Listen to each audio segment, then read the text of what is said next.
दिनांक 24 अप्रैल 2025 दिन बृहस्पतिवार सायं 5 बजे पुराना सिविल हॉस्पिटल पार्किंग से सदर बाजार होकर रोष प्रदर्शन करते हुए हरीश बेकरी चौक सिद्धेश्वर चौक पर इस्लामिक जिहादियों का पुतला दहन किया गया। आयोजकों ने आप सभी से अनुरोध किया है कि इस इस्लामिक आतंकवाद के खिलाफ रोष प्रदर्शन में अपनी उपस्थिति दर्ज कराकर हिंदू एकता का परिचय दें। गत दिनों सतोई सैलानियों को जिहादियों के नाम धर्म पूछकर उनकी हत्या कर दी गई थी। ये आयोजन विश्व हिंदू परिषद, बजरंग दल व हिंदू समाज ने किया था। यहाँ पर आए हजारों सनातन के भाइयों में पाकिस्तान के प्रति काफी रोष था। पाकिस्तान मुर्दाबाद, हिंदुस्तान जिंदाबाद के साथ भगवा रंग का झंडा व तिरंगा झंडा लिए भारत माता की जय से यहाँ का वातावरण गूंज उठा था। यहाँ पर पाकिस्तान पीएम के लिए चूड़ियां तक भेंट किया गया। भारत के 1 करोड़ परिवार के माँ बहन बेटियों की तरफ से भेंट किया गया, मीडिया के माध्यम से दिए गए हैं। यहाँ पर वक्ताओं ने कहा, पाकिस्तान सामने से आकर दो हाथ कर ले, पर कायर पाकिस्तान पीठ पीछे से वार करता है। इसकी औकात नहीं कि हमारे जाबाज फौजी या पुलिस से सामने से मुकाबला कर सके। हमारे देश ने पाकिस्तान को सबक सिखाकर दम लेगा, पूरा भरोसा है। हमारे मोदी जी, योगी जी, अमित शाह जी बहादुर सैनिक एक एक का हिसाब लेगा। हर भारत के लोगों में गुस्सा है, कुछ देश के अंदर भी गद्दार है, इनका भी हिसाब होगा। पहले पाकिस्तान से निपट लिया जाए, ये विश्वास हर भारतीय का मोदी है तो मुमकिन है। आदि बातें कही गई हैं।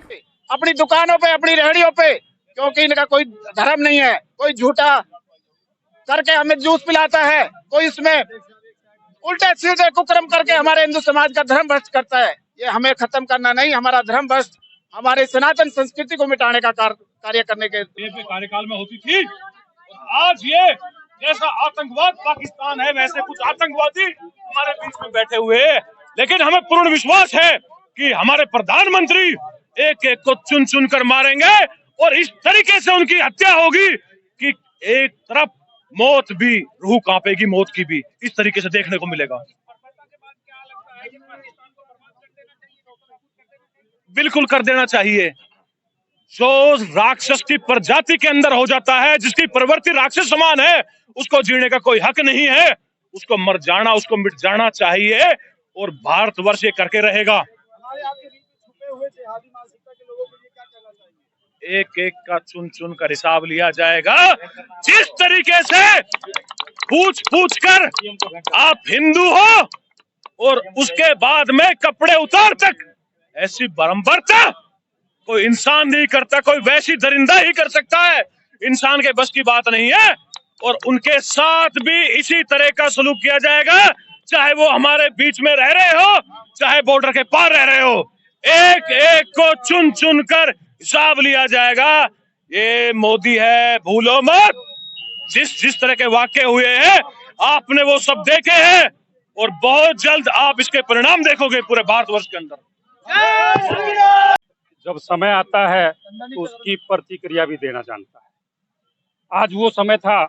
आज पूरे गुरुग्राम में जिस तरह का आक्रोश था, आप सबने देखा, पत्रकार बंधुओं ने, छायाकार बंधुओं ने। आज की जो स्थिति पूरे भारत ने देखी, जिस तरह से नंगानाच उन्होंने किया है, बर्बरता हिंदू समाज को टारगेट करके किया है, उसका ये प्रतिशोध था जो आज गुरुग्राम में देखने को मिला है।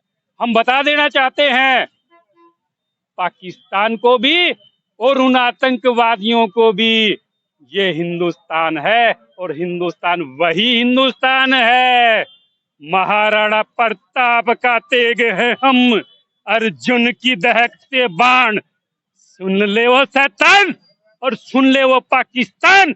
उन्होंने तो पैंट उतारी है, हम तो उनको पूरा नंगा करने का काम भी करना जानते हैं। अगर सनातनी अपने पर आ गया तो उनके लिए संदेश है और सरकार से मांग करते हैं कि जिस तरह से उन्होंने किया है उसके कई गुना उनको बताया जाए। जिस तरह से माननीय प्रधानमंत्री जी ने सर्जिकल स्ट्राइक करके उनको बताया था, उस तरह की कई गुना बड़ी सर्जिकल स्ट्राइक करे और उन आतंकवादियों का बिल्कुल खात्मा कर दे। उन आतंकवादियों का ही नहीं, हम तो कहते हैं कि उस जड़ को भी खत्म करने का काम करें।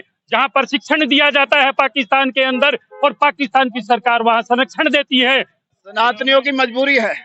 सनातन तो अपनी नींद में सोया रहता है, लेकिन जब जब सनातन के ऊपर संकट आया है, हमारे पूर्वजों की बात रही हो, मुगलों ने हमारे ऊपर बहुत अत्याचार किए, और आज हमारे इस्लामिक पाकिस्तानी आतंकवादियों ने जो पहलगाम में निर्मम हत्या हमारे साथियों की है, हमारे हिंदू समाज के लोगों को उनका धर्म पूछ पूछ करके उनकी हत्या की है, उसके विरोध में रोष प्रदर्शन आज गुरुग्राम की जनता ने किया है। मैं गुरुग्राम की जनता से प्रार्थना करूंगा कि सब सनातनी अपनी दुकानों पे झंडी लगाए।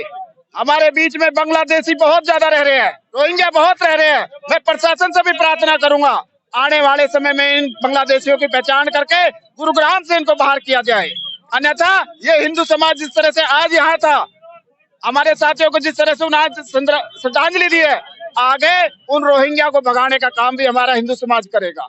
वही कारण है, जब तक हिंदू घर के अंदर है तब तक कोई भी हिंदू की रक्षा के लिए काम नहीं कर रहा है। अब हमको सड़कों पर इसलिए आना पड़ा है, हमारी रक्षा हमारे को बहुत जरूरी है। हम सब लोग एक होकर चलेंगे और संगठन में होकर चलेंगे। हमारे जो निर्दोष भाई बहनों को बिना कारण से उन्होंने हत्या कर दी, आतंकवाद ने सिर्फ धर्म के नाम पे हत्या कर देना बहुत गलत है। हम इसका पुरजोर विरोध करते हैं और हम चाहते हैं कि सभी समुदाय के लोग इस चीज का विरोध करें, क्योंकि वो सभी लोग धर्मनिरपेक्ष शब्द का इस्तेमाल करके अपना रोजगार भी चलाते हैं, व्यवसाय भी चलाते हैं और हमारे इस क्षेत्रों में आकर शरण भी लेते हैं और बाद में हमारे साथ विश्वासघात करते हैं। धर्मनिरपेक्ष लोग यहाँ दिखाई नहीं पड़ रहे हैं, कहाँ है वो? कहाँ से दिखाई देंगे? आतंकी गोलियां चलाने के बाद सब अपने अपने घरों में बैठ जाते हैं। कोई जबान से चलाता है, कोई कैसे चलाता है, सब अपने अपने घरों में जाके बैठ जाते हैं। कोई संक्षुप के वार करते हैं। जिहादी गलत ढंग से वार करने वाले लोग बहुत गलत काम कर रहे हैं। एक निर्दोष मानव जाति को मारना और उसका बचाव करना बहुत गलत है। भारतीय मैं सनातनी हूँ मैं, और मैं आज ये प्रांगण में आए हुए जितने भी सनातनी भारतीय हैं, हमारी बहनों ने चूड़ियां भेजी है कि भारत के तरफ से बहनों ने भेजी है प्रधानमंत्री पाकिस्तान के लिए, क्योंकि वहां के कायरों ने पीछे से हमला किया हमारे भाइयों पे, हमारे बहनों के ऊपर। ये चूड़ियां उनको समर्पित है। तू दम नहीं रखता सामने से बात करने का, हमारे सैनिकों से तेरे अंदर दम नहीं है बात करने का, आंखों में आंखें डाल के तू बात नहीं कर सकता है, तेरी यही औकात है, पीछे से वार करता है। लेकिन 28 के बदले मोदी जी, आपके चैनल के माध्यम से मोदी जी से आह्वान करता हूँ, मेरी उम्र 55 साल है, आप हमें प्रणयन की ट्रेनिंग दे। लाखों लोग ऐसे भारत में हैं जो कि ईंट का जवाब पत्थर से देंगे और अंदर घुस के मारेंगे। हमारा सैनिक हमारे बाद आएगा, ये मौका हमें दे मोदी जी। आपके चैनल के माध्यम से मैं आग्रह करता हूँ, और भारत के बहनों की तरफ से ये चूड़ियां भेंट करते हैं पाकिस्तान के प्रधानमंत्री के लिए। ये भारत की बहनों की तरफ से है, माताओं की तरफ से है, ये समर्पित है तेरे लिए। थू तेरे ऊपर हम करते हैं, पाकिस्तान के ऊपर पूरा भारतवर्ष थू करता है। तेरे को शर्म आनी चाहिए, तू बुद्धिल और कायर की तरह हमला करता है। अगर तेरे अंदर दम है तो खुद ही मंच पे आ, ऐलान करके आ कि मैं तेरे से जंग लड़ना चाहता हूँ, मैं तेरे से हाथों में हाथ डाल के बात करना चाहता हूँ, हाथों में हाथ डाल के बात करना चाहता हूँ। ईंट का जवाब पत्थर से हर एक भारतीय देगा, हर एक सनातनी देगा।